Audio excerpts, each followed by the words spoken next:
Alright, so hi everyone, my name is Satvik and welcome back to my channel। तो आज job का पहला दिन है मेरा और कपड़े मैंने रात को ही तैयार करके रख दिए थे। अभी मैं जा रहा हूँ बाहर यहाँ पे टॉवल लेने के लिए, क्योंकि एक गलती से रात भर बाहर रख दिया था टॉवल को। और क्योंकि अभी सीज़न कुछ ऐसी है कि टॉवल बाहर रहने से इस पर फॉग लग जाता है तो बहुत ठंडा हो जाता है टॉवल। तो अब क्योंकि ये 9 to 5 टाइप जॉब हो जाती है आपकी, मतलब रेगुलर टाइमिंग्स हो जाते हैं, तो आपको पता है कि रोज़ ही ये टाइम है और ये सारी चीज़ें आपको रेडी रखनी है। तो जैसे कपड़े हो गए, रात को आपने आयरन करके, फॉर्मल अगर आपको पहनने हैं तो आयरन करके रख दिया आपने, और आपने ऑलरेडी अपना टिफ़िन जो है उसे पैक करके रख दिया है। और जैसे ये टॉवल है तो ये सीज़न को देख के टॉवल भी अंदर ही रखना है, वैसे तो विंटर आ जाएगी। थोड़ा लाइट ब्रेकफास्ट करके मैं निकल जाऊंगा और पूरी बात करेंगे हम, जॉब कैसे मिली, क्या है मेरा रोल, सारी चीज़ें बात करेंगे। फ़िलहाल मैं रेडी हो जाता हूँ।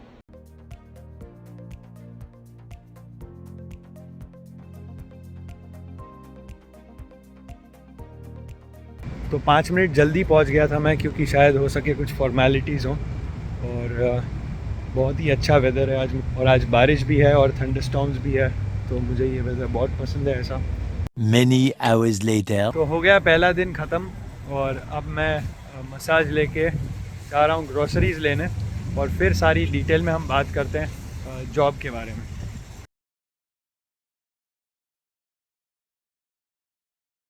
ऑलराइट, तो फर्स्ट थिंग्स फर्स्ट कि ये जॉब क्या है। तो भाई मेरी जो जॉब है वो जूनियर लॉजिस्टिक्स कोऑर्डिनेटर की पोजीशन है, और जो ये पोजीशन है ये मेरी फील्ड जॉब है। अब फील्ड जॉब किसे कहते हैं ये हमने एक पुराने वीडियो में पहले से डिस्कस कर लिया था, लेकिन फिर भी एक जल्दी से मैं आपको एक रिफ्रेशर दे देता हूँ जिनको नहीं पता। फील्ड जॉब मतलब आपने जिस फील्ड की पढ़ाई की है, यहाँ पे जिस फील्ड में आपको करियर बनाना है, उसी फील्ड से रिलेटेड यहाँ पे आप जॉब करते हो, तो उसे फील्ड जॉब कहते हैं। तो अब ये मैंने आपको बताया प्रायोरिटी के ऊपर होता है, लेकिन ये भी एक मिसकंसेप्शन है काफ़ी लोगों का कि अगर सीधी सीधी अगर फील्ड जॉब लेते हो तो आपको नौक भी नहीं मिल सकती। तो ये भी बात गलत है, ऐसा नहीं है कि नहीं मिल सकती है, और बिल्कुल ना मिले ऐसा पॉसिबल नहीं है। आपने कोई ना कोई तो अगर इंडिया में एक्सपीरियंस किया होगा, या यहाँ पे एज ए स्टूडेंट आप कोई पार्ट टाइम जॉब ऐसी कर रहे थे कि जिसमें आपकी फील्ड से रिलेशन हो कोई ना कोई। एक रैंडम मैं आपको एग्जांपल दूं तो से फॉर एग्जांपल मेरी फील्ड का दूं कि अगर किसी को प्यूरोलेटर में पार्ट टाइम जॉब मिली है, तो प्यूरोलेटर बेसिकली एक लॉजिस्टिक्स कंपनी ही है। और एज ए स्टूडेंट अगर आपने प्यूरोलेटर में काम किया है, तो भले ना वो स्टूडेंट वाली जॉब हो, लेकिन उन्हें पता है कि आपको लॉजिस्टिक्स के बारे में कुछ तो पता है। तो जो आपके स्टूडेंट लाइफ की जो जॉब है उसे भी आप यूज़ कर सकते हो एक अच्छा करियर बनाने में। ये जो मेन आइडिया है यही है जो मुझे चाहिए कि आप तक पहुँचे, कि जॉब मिलना मुश्किल है। क्योंकि इंडिया में जब हम प्रोग्राम सिलेक्ट कर रहे होते हैं तो जो एजेंट होते हैं वो यूजुअली हमें ऐसे बड़े बड़े सपने दिखाते हैं कि भाई आप ये कोर्स कर लोगे फिर तो आपको सीधी सीधी ये जॉब मिल जाएगी, उसकी तो मीडियन सैलरी इतनी है, तो ये हो जाएगा वो हो जाएगा। अब ये बातें सारी जब हम बोलते हैं तो अच्छी लगती है सुनने में, लेकिन प्रैक्टिकली जिनको पता है कि भाई ये जॉब मिलनी इतनी भी इजी नहीं है, क्योंकि सप्लाई ज़्यादा है, और एक तो हमारे पास फ्रेशर का वो एक्सपीरियंस भी बहुत लिमिटेड होता है कि अभी जस्ट ग्रेजुएट हुए। तो जैसे मैं ग्रेजुएट हुआ अभी अगस्त में, और सितंबर में मेरी फील्ड जॉब शुरू हो गई। तो ये थोड़ा मुश्किल है, बट अगर आप अच्छे से अपना रेज्यूमे बनाते हो, अब ये ज़रूर मैं मानता हूँ कि मुश्किल रहा है, लेकिन इम्पॉसिबल तो नहीं था। अगर इम्पॉसिबल होता तो जॉब नहीं होती आज। तो अब हम इसकी पूरी जर्नी स्टडी करते हैं।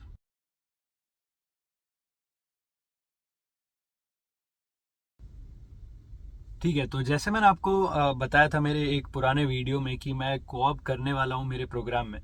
तो मेरे प्रोग्राम में कोऑप का ऑप्शन था, लेकिन मैंने कोऑप के लिए भी अप्लाई किया साथ साथ में, पर मैंने फुल टाइम जॉब्स के लिए भी अप्लाई कर रहा था मैं उस टाइम साथ में ही। और इसका रीज़न ये था कि मुझे पता था कि यार एक नहीं मिलेगा तो दूसरा तो एटलीस्ट मेरे पास बैकअप में होगा। तो अब ये हो गया कि कोऑप जो है मुझे मिल गया था, और वो भी हैमिल्टन में। मुझे उनकी तरफ से वो कॉन्ट्रैक्ट भी आ गया था कि भाई आप ये ऑफ़र है हमारा, इसको आप साइन करके भेज दो।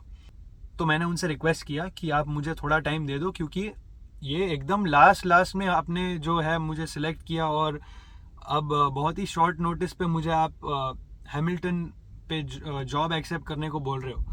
तो मैंने बोला कि देखो, अब घर मिलना मुश्किल है और हैमिल्टन काफ़ी एक्सपेंसिव है, तो अच्छा घर, अच्छी प्राइस, अच्छी लोकेशन, और वो भी इतने कम टाइम में नेक्स्ट टू इम्पॉसिबल है। तो मैंने उनसे बोला कि थोड़ा अगर मुझे एक्सटेंशन मिल जाए, सो आई वॉज होपिंग कि मुझे एटलीस्ट वो 1 वीक का एक्सटेंशन दे।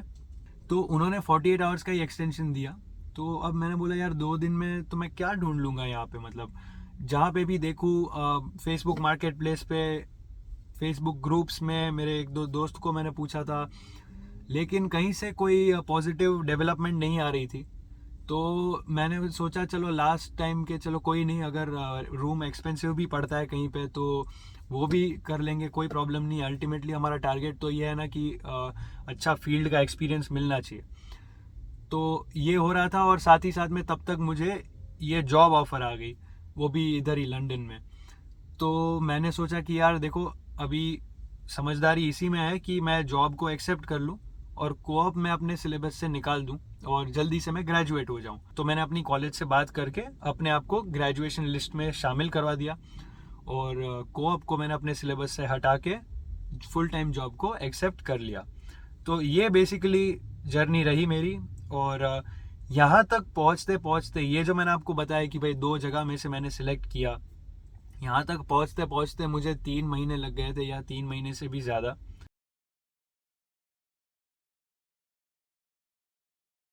मेरी पर्सनली मैं बात करूँ तो मैंने एक दिन बस डिसाइड किया था कि भाई कुछ भी हो जाए, ग्रेजुएशन ख़त्म होने तक मुझे फील्ड में घुस जाना है। तो मैंने उस टाइम पे सबसे पहली जो शुरुआत हुई थी वो ये हुई थी कि मेरा दोस्त जो है भार्गव, मैंने आपको शायद पहले भी वीडियो में बताया होगा, हम बचपन से दोस्त हैं, मतलब छोटे छोटे होंगे, 9 ईयर्स के थे हम, तब से हम एक बेंच पे बैठते थे स्कूल में। तो वो अभी स्कारबरो में है। तो उसका मुझे कॉल आया था और उसने मुझे बोला कि भाई रेज्यूमे जो है वो कैसे बनाना है, उसके खुद के एक्सपीरियंसेस उसने शेयर किए थे, क्योंकि वो मेरे से 1 साल पहले यहाँ पे आ गया था, 1 या 1.5 साल पहले। तो उसने मुझे बताया कि भाई रेज्यूमे कैसे बनाना है, क्या क्या चीज़ें होती है, कैसे अप्लाई करना है, कहाँ कहाँ पे। फिर उसके साथ बात करने के बाद मैंने लिंक्डइन प्रोफाइल को थोड़ा बढ़ाया, मैंने अपना वो इंडीड पे बनाया, कॉलेज की जो एम्प्लॉयमेंट वेबसाइट थी उस पर भी मैं काफ़ी एक्टिव हो गया, और दूसरी भी जगहों पे मैं सर्च कर रहा था। तो साथ ही साथ मैंने ये भी देखा कि चलो मुश्किल है लेकिन इम्पॉसिबल तो नहीं है, हम कहीं पे तो हम प्रोग्रेस कर रहे हैं।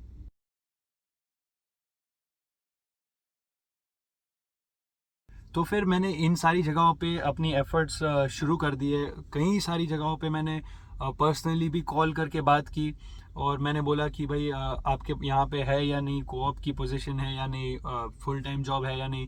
तो फ़ोन्स किए, ईमेल्स किए, ऐसे स्ट्रेट एप्लीकेशंस भी मैंने किए, और कईयों ने तो रिप्लाई भी नहीं दिए। अब जैसे पेप्सिको है, तो पेप्सिको में एक सप्लाई चेन की कोऑप पोजीशन थी, और मेरे कज़िन का ही मैंने रेफरेंस डाला था, लेकिन फिर भी उनका मतलब रिप्लाई, मतलब रिजेक्शन आ जाता तो भी मैं समझता, लेकिन रिप्लाई भी नहीं आया। और बहुत सारी ऐसी जगह थी कि उन्होंने रिप्लाई भी नहीं किया। तो एक बात हमें बस ये समझनी है कि ऐसा पॉसिबल नहीं है कि आप अप्लाई आज करोगे और 2-3 दिन में आपको कहीं से इंटरव्यू आ जाएगा और फिर जॉब मिल जाएगी। ये पॉसिबल नहीं है प्रैक्टिकली। ये हम जो एक्सपेक्टेशन रखते हैं वो ठीक भी नहीं है। तो हमें रेडी रहना है इस चीज़ के लिए कि भाई मुझे बहुत सारे रिजेक्शंस भी आएंगे और मुझे कोई रिस्पॉन्ड भी नहीं करेगा। इसके लिए भी आपको रेडी रहना है, लेकिन आपको रुकना नहीं, आपको अप्लाई करते रहना है। ये सबसे पहला लेसन है हमारे लिए कि आपको अप्लाई करते रहना है, बेशरम हो जाओ।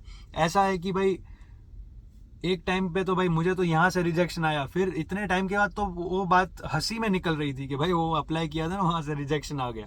तो इस लेवल तक बेशरम हो गया था मैं कि भाई कोई फ़र्क नहीं पड़ता, मैं अप्लाई करता रहूँगा। मेरा एक ही टारगेट था कि भाई मुझे कुछ भी करके फील्ड में घुसना है, और मेरी स्टूडेंट जॉब से मुझे बाहर निकलना है। क्योंकि अगर मैं स्टूडेंट जॉब में रहता तो वो ही एक ट्रैप में फंस जाता कि भाई चलो ठीक है, वॉलमार्ट है तो वॉलमार्ट में आपको डिपार्टमेंट मैनेजर बना दिया या CSM बना दिया, और बोले कि चलो अब 1 साल करो ये जॉब और पॉइंट्स करो अपने। दूसरा मेरा आपको सजेशन ये है कि आपके लिंक्डइन प्रोफाइल को पहले दिन से ही आप बिल्ड करना शुरू कर दो।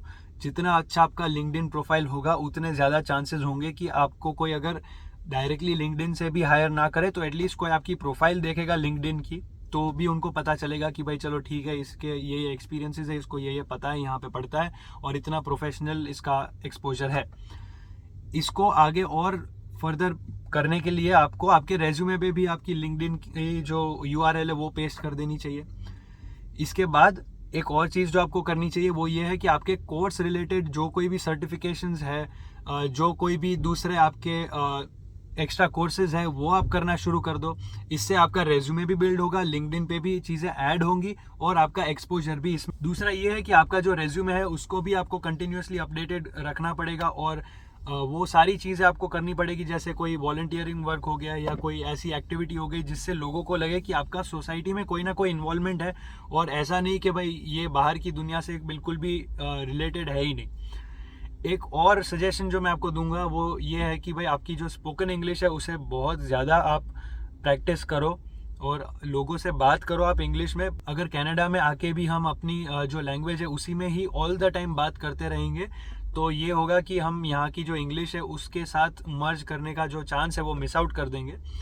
तो यहाँ के लोगों से भी बात करो और कुछ लोगों के साथ आप बात कर सकते हो तो इंग्लिश में बात करो, तो उनकी भी इंग्लिश की प्रैक्टिस हो जाएगी, आपकी भी होगी। और इसका रीज़न एक ही है कि जब भी आप इंटरव्यू के लिए जाओगे तो एक चीज़ वो चाहे आपको बोले या ना बोले, एक चीज़ सबसे पहली उनको यही जाननी है कि इसको इंग्लिश आता है कि नहीं, क्योंकि अगर इंग्लिश ना आने पे उनके काम में प्रॉब्लम आएगा तो उन्हें कोई इतना कैंडिडेट नहीं चाहिए कि भाई जितना भी होशियार है कोई बात नहीं लेकिन इंग्लिश नहीं आता है उसको, तो ये कोई प्रेफर नहीं करेगा कि भाई दिमाग है लेकिन इंग्लिश में बात नहीं कर पाता है, क्योंकि उनकी काम में फिर स्पीड कम हो जाएगी। तो इंग्लिश बहुत ज़रूरी है इंटरव्यूज़ के लिए।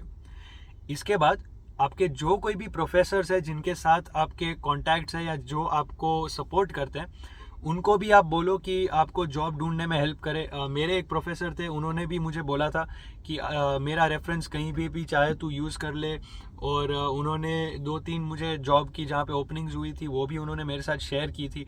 तो प्रोफेसर्स आपको अगर कोई अच्छे मिलते हैं तो उनसे भी आप सपोर्ट ले लेना, क्योंकि प्रोफेसर्स को बहुत सारे कॉन्टैक्ट्स होते हैं और हो सकता है वही आपको सपोर्ट करके कोई जॉब आपको दिला दे। इसके बाद एक और आपको मैं सजेशन ये देना चाहूँगा कि जब भी आप पार्ट टाइम जॉब्स ढूंढ रहे हो तो आप आपके रेज्यूमे को जॉब के हिसाब से बना के आप अप्लाई करो। ऐसा ही नहीं कि एक ही रेज्यूमे और उसको आप हर जगह पे वही बस रेज्यूमे आप भेज रहे हो। आपको जो पॉइंट्स है आपके उसके रेज्यूमे के उसको ऊपर नीचे करना पड़ेगा जॉब की प्रायोरिटी के हिसाब से। किसी की प्रायोरिटी में किसी की अगर जॉब रिक्वायरमेंट्स में कोई प्रायोरिटी ज़्यादा है तो वो प्रायोरिटी आपको ऊपर दिखानी है, और जिसकी प्रायोरिटी कम है, से फॉर एग्जांपल MS एक्सेल, तो किसी को एक्सेल और वर्ड, पावर पॉइंट और आउटलुक ये सब जो सॉफ्टवेयर है उसमें प्रोफिशिएंसी ज़्यादा चाहिए और वो क्लियरली लिखा है तो वो सबसे ऊपर लिखो आप, ताकि उनको पता चले। और जो नहीं है उसे या तो निकाल दो या नीचे आप भेज दो। क्योंकि आप से फॉर एग्जांपल लॉजिस्टिक्स की जॉब में आप अप्लाई कर रहे हो और आप उनको ये बता रहे हो कि भाई मैं जब इंडिया में था तो मैंने ये सारे जो लीगल आर्टिकल्स है वो क्रिमिनल लॉ जर्नल में पब्लिश किए थे, तो वो यूजलेस है, तो मैंने अपने रेज्यूमे से हटा दिया था। इनफैक्ट मैंने अपने रेज्यूमे पे मेरी लॉ की डिग्री भी नहीं डाली है, तो मैंने सिर्फ यहाँ पे अपनी पोस्ट ग्रेजुएट स्टडीज़ जो यहाँ पे मेरी हुई थी बिजनेस में वही डाली है, क्योंकि उसको क्या लेना देना कि मैं इंडिया में लॉयर हूँ कि क्या हूँ। तो मैंने लॉ की डिग्री भी हटा दी। मैंने जो जॉब्स की थी जहाँ पे, जैसे L&T में मैंने लीगल इंटर्नशिप की थी, तो वो भी मैंने निकाल दिया क्योंकि उसका रेज्यूमे पे कोई सेंस नहीं बनता है। तो जिस जॉब के लिए अप्लाई कर रहे हो उससे रेलेवेंट चीज़ें डालो और जो इरेलेवेंट है उसे आप एलिमिनेट कर दो।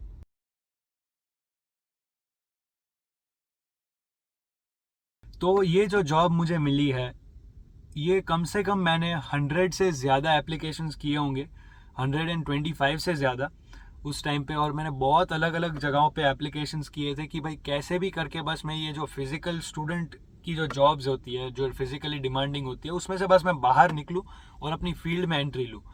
तो अलग अलग शहरों में अलग अलग पोस्ट्स पे अलग अलग डिपार्टमेंट्स में, जैसे लॉजिस्टिक्स भी किया था और मैं प्रोक्योरमेंट भी कर रहा था और साथ ही साथ में ऑपरेशंस भी मैं टारगेट कर रहा था। तो ये 3 अलग अलग ब्रांचेस थी और तीनों में मैं एंट्री ट्राई कर रहा था कि कैसे भी मैं ले लूँ। और मैंने बोला एटलीस्ट 125 से ज़्यादा एप्लीकेशंस हुए, उसमें से कितनों ने तो रिप्लाई ही नहीं दिए, जितनों ने दिया वो रिजेक्शन का दिया। अल्टीमेटली कुछ 4 या 5 जगह पे मेरे पास पॉसिबिलिटी थी। एक जगह पे सबसे पहले मुझे ऑफर आया था जूनियर बायर का, विच इज़ प्रोक्योरमेंट में। उन्होंने मुझे ऑफ़र किया, फिर मैंने उनको बताया कि भाई देखो यहाँ पे अभी वर्क परमिट का इशू है, तो मुझे एम्प्लॉयड स्टेटस पे आप दोगे या नहीं। तो कुछ तो कन्फ्यूजन हुआ उनको और फिर उन्होंने भी मुझे जॉब नहीं दी। और फॉलोअप के लिए मैंने जब उनको ईमेल किया तो उसका भी कोई जवाब नहीं आया, तो वो भी गई। इसके अलावा मैंने आपको बोला कि एक कोऑप मुझे मिल गई थी जिसे मैंने रिजेक्ट किया। तो अल्टीमेटली 4-5 जगह पे पॉसिबिलिटीज़ आई और उसमें से प्रैक्टिकल सिर्फ 2 ही थी लास्ट में। एक तो कोऑप थी, मतलब 3, वो 2 में से एक ने मुझे ऑफ़र किया और फिर मैंने वहाँ पे फाइनली एक्सेप्ट किया क्योंकि सबसे प्रैक्टिकल और कंफर्टेबल चॉइस थी वो। तो आप समझ लो कि ये रेशियो है। तो गिव अप नहीं करना है और ये चीज़ तो समझनी है कि भाई आसानी से नहीं मिलेगा, मुश्किल तो होगी, लेकिन ये जो मुश्किल है ये वॉलंटरीली हम लेते हैं क्योंकि इसके बाद जो हमें फ्रूट्स मिलने वाले हैं इस एफर्ट्स के, वो काफ़ी रिवॉर्डिंग होंगे। तो ये चीज़ सबसे पहले आपको समझनी चाहिए। तो कॉलेज की वेबसाइट को भी आप उतना ही सीरियसली लेना क्योंकि बहुत सारे कॉलेजेस को ये ऑर्गेनाइजेशन सामने से अप्रोच करते हैं और बताते हैं कि भाई हमारे पास वैकेंसीज है और हमें स्ट्रेट अवे फ्रेश ग्रेजुएट्स को ही हमें अपॉइंट करना है। तो आप वहाँ पे भी ट्राई कर लेना। और जब भी आप ये कोर्सेज कर रहे हो, कोई भी आपके रेज्यूमे को बिल्ड करने के लिए या प्रोफाइल को सुधारने के लिए, या अब जो कोई भी रीज़न से आप कोर्सेज और सर्टिफिकेशंस करते हो रेज्यूमे बिल्ड करने के लिए या जो भी है, एक चीज़ ये भी करना कि आप एक्चुअली में टारगेट करना कि आपको वहाँ से नॉलेज बेस आपका सुधारना है। क्योंकि अगर आप फील्ड पे जाओगे, अगर आप प्रैक्टिकल जब काम करोगे और तब उनको लगा कि इसको एक्चुअली में इतनी नॉलेज नहीं है, तो फिर वो आपकी रेपुटेशन को भी डैमेज करेगी और फिर वहाँ पे आपका लॉन्ग टर्म करियर जो है वो बनाने में भी थोड़ा प्रॉब्लम आ जाएगा। तो जॉब जो कोई भी है आपकी, उसके ऊपर ट्राई करो कि आप वर्क करके कैसे भी आपकी नॉलेज बढ़ाओ और नॉलेज बढ़ाने के बाद आप उसके लिए जब प्रैक्टिकली काम करना शुरू करते हो तो आप तब भी और सीखना शुरू करोगे और ऑर्गेनाइजेशन को भी ऐसा ना लगे कि इसको बेसिक्स जो है वो भी क्लियर नहीं है। तो ये सारी बातें थी आज के मेरे व्लॉग में, मैं बात करना चाहता था आप लोगों के साथ। तो बस यही खुशी से मैं आज ये व्लॉग आपके साथ शेयर कर रहा हूँ कि फाइनली जॉब मिल गई है और मैंने स्टार्ट कर दिया है। जर्नी जो थी काफ़ी लंबी थी और जो भी मैंने इसमें से सीखा वो मैंने आप तक आज पहुँचाया है। तो उम्मीद करता हूँ कि आपको ये वीडियो पसंद आए और अगर आपको ये वीडियो पसंद आता है तो ज़रूर इसको लाइक, शेयर और सब्सक्राइब करना और ऐसे इन्फॉर्मेटिव कंटेंट मैं आप तक पहुँचाता रहूँगा। Thank you so much.